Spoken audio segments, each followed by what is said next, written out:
Well, we have just under 10,000 people. We've lost residency during the last count because of short-term rentals. We lost a lot of people who've moved out of our city for a number of different reasons, and that dropped our total population down. But we do have 3.5 million tourists that come here every year, and that's a pretty close number. So we're still responsible for providing services for those people as well as just our residents. Well, that leads me into my next question. Prior and for decades, it's always been the Sedona Chamber of Commerce. Yes. So lots of people that, they have a misinformation of what's going on. Let's just put that to rest and let's just enunciate clearly. What really happened?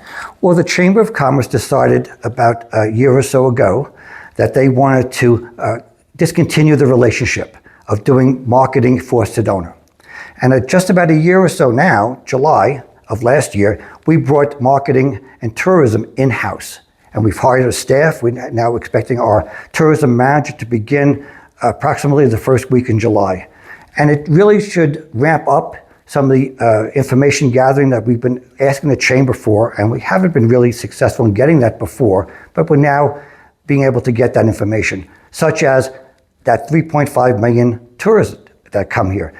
We'll be able to track through credit card information and have a better grip, assuming people use credit cards, of course, as many people don't use cash anymore. But with credit card, we'll be able to track when the time that they book a hotel room to the time they come to Sedona and the money that they spend. We have no idea who they are. We just know it's a number. It's a purchase in so this. You're creating an analysis report. Yes. To capture all the tourists that are coming here from your own platform. Correct. That's fantastic. Now I have a question regarding that. People get frustrated with the congestion of traffic. Why don't we touch on that a little bit? Because Sure. There's been a little bit, misinformation regarding the traffic uptown and the new road. Let's go ahead. So traffic's very interesting, and it's something that, because we have two state roads coming into the Y, anybody can travel on those roads. We can't tell people you can't come to Sedona. They're two state roads. So we can't stop people from coming. But that being said, I was just told today that in Camp Verde, northbound on 17, ADOT will be installing a sign before the end of this year that will direct people who want to go to the Grand Canyon but decide they want to drive through Sedona and through Uptown, that they should stay on 17. So the sign would say something to the effect of, traffic in Sedona headed to the Grand Canyon, stay on 17. And that will hopefully get some of the people out, because they're not going to stop here, they're not going to shop here, they're not going to stay in our hotels, or they're not going to visit you, the public. It's nice that they want to drive through, but we'd rather they stay on 17 when there's traffic.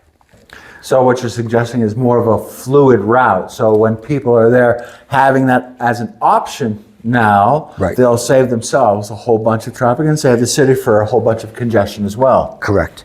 But we've also been we're halfway through a 10-year, what we call SIM, Sedona in Motion. And we have a lot of different ideas and remedies to help with the traffic flow. I'm sure people have seen the new construction coming down from the Forest Road extension.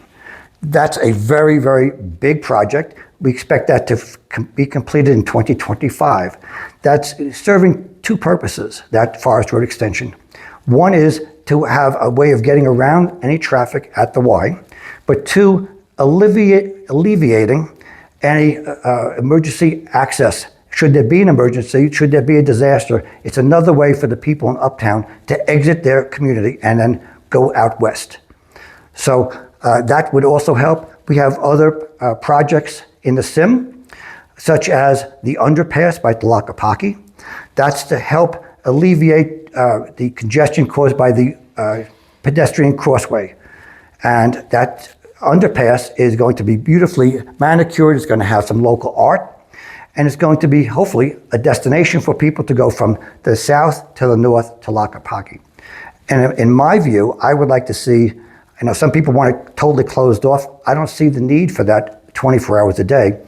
I think we have to work with, and we will be working with Tlaquepaque, and allow them access to cross for their supplies and in golf carts to get equipment across from one side to the other in the morning. There's no traffic. There's no reason to close it off 24 hours a day. We could close it from 10 o'clock in the morning and maybe open it again at 6 or 7 o'clock at night. That takes care of both of us. Tlaquepaque has access when they need it, and the traveling public can drive past without being encumbered by people crossing. So there's a lot to Sedona in motion, and I'm pretty proud about that project. But as I said, we're only halfway through.